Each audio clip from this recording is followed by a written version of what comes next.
Mesdames, Messieurs, chers amis, si je m'exprime devant vous aujourd'hui, en ce 1er mai historique, c'est parce qu'au premier tour de l'élection présidentielle, avec de nombreux élus et militants centristes, j'ai soutenu la candidature de François Bayrou. Et aujourd'hui, pour le deuxième tour, c'est Nicolas Sarkozy que nous avons choisi.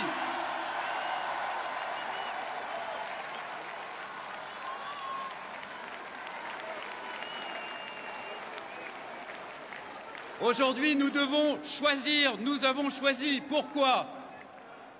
Eh bien, pour choisir, il faut savoir ce que l'on veut. Et nous voulons 3 choses principales.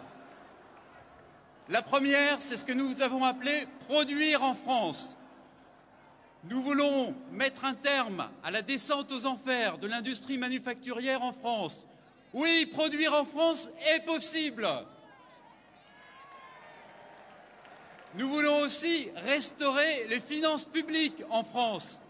Et avec Nicolas Sarkozy, nous savons que cela est possible, car dans une situation de crise extrêmement difficile, avec le gouvernement de François Fillon, il a montré qu'il pouvait le faire.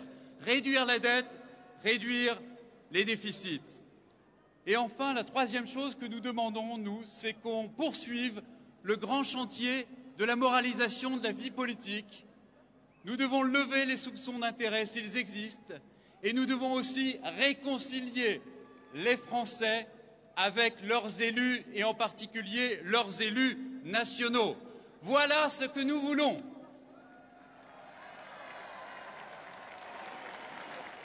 Alors, le 6 mai prochain, je ne vous apprendrai rien en vous disant qu'il y aura 2 bulletins de vote.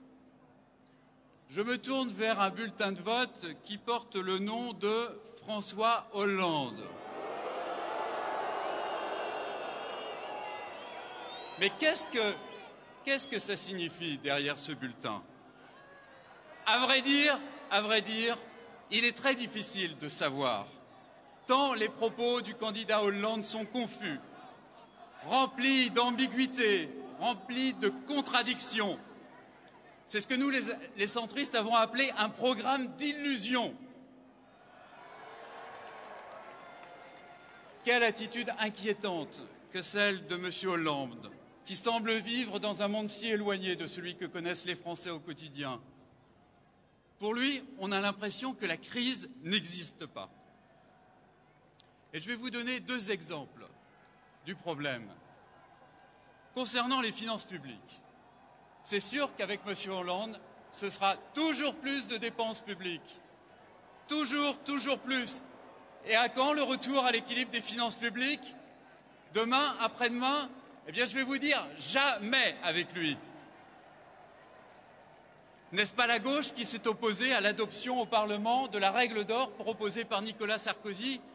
De ce côté-là, les choses sont claires. Le rétablissement financier de la France, nous ne l'aurons jamais avec eux. Deuxième exemple, la compétitivité des entreprises françaises. À écouter le candidat socialiste, il n'y aurait pas de problème de coût du travail en France.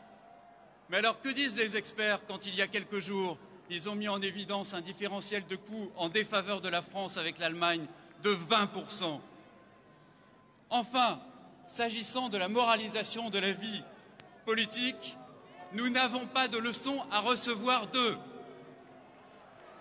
Il suffit de regarder comment la gauche gère les collectivités locales dont elle s'est installée. C'est simple le tableau. Plus de dépenses chaque année, plus de personnel chaque année, plus de structures inutiles. Ils sont les candidats d'un conservatisme archaïque d'élus accrochés à leurs avantages acquis. Vous l'avez compris, le candidat socialiste n'est pas un candidat crédible dans la situation de crise que nous connaissons. Alors je regarde l'autre bulletin, et là je retrouve l'espoir, car sur ce bulletin, il est écrit le nom de Nicolas Sarkozy.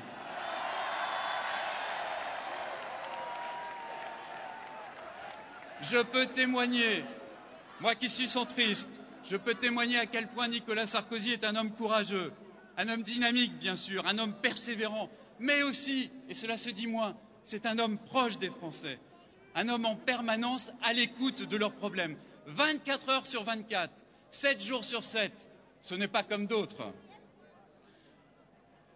Face à la crise financière, face à la crise industrielle, ce volontarisme de ces dernières années a permis à la France de ne pas connaître le sort de la Grèce, le sort de l'Espagne, le sort du Portugal, le sort de l'Irlande. Alors que voulons-nous? C'est simple, nous voulons la victoire de Nicolas Sarkozy.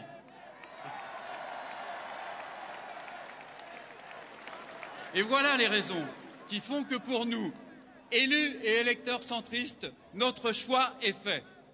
Nous le faisons librement, nous le faisons sans contrainte, nous le faisons sans négociation hasardeuse.